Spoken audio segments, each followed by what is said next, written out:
বিদায় নিয়ে কিন্তু চলে যাব আজকে এই ভাই ভাবির বাসা থেকে আসলাম, কয়েকদিন বেড়ালাম। তো আমাদেরও তো যেহেতু বাড়িঘর আছে, তো আজকে বাড়িতে চলে যাব। আসলে যাইতে ইচ্ছা করে না, ঠিক আছে, তবুও যাইতে হবে।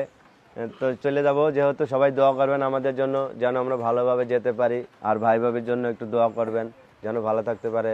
তো ভাই আজকে কিন্তু চলে যাব, মনে বিশ্বাস করেন মনে কোনো কষ্ট নেবেন না। মানে আপনাদের যাইতে দিতে মন চাইতেছে না, বুঝছেন? হ্যাঁ জানি, সেটা মনে জানি। হইতেছে যে সবসময় তোমরা রাইখে দিতে পারতাম, আসলে তা তো সম্ভব না, বুঝছেন? হুম হুম। সবারই বাড়ি ঘর আছে।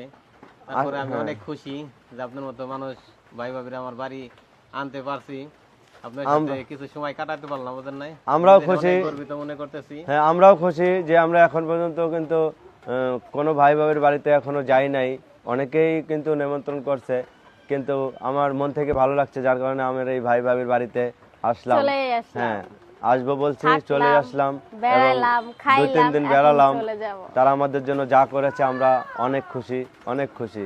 মন থেকে বলছি, যারা ভাইরা আমাদের জন্য যা করেছে আমরা খুব খুশি। অনেক খুশি। আমরা ভাইদের জন্য কিছু করতে পারিনি, অনেক কিছু কিছু খাওয়াইতে করছে পারিনি, ডাল আমাদের ভাত, জন্য। শুধু ভালোবাসার সাথে খানা দানার কোনো হিসাব হয় না ভাই।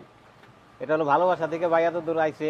আমরা ডাল ভাত, আমাদের সমর্থন, আমরা ডাল ভাত খাওয়াইছি, কিন্তু ভাইদের কোনোই নাই, তারা কোনো খানাই খাইতে চায় না। তারপরে আমাদের যা সামর্থ্য হয়েছে আমরা খাওয়াইছি, এতে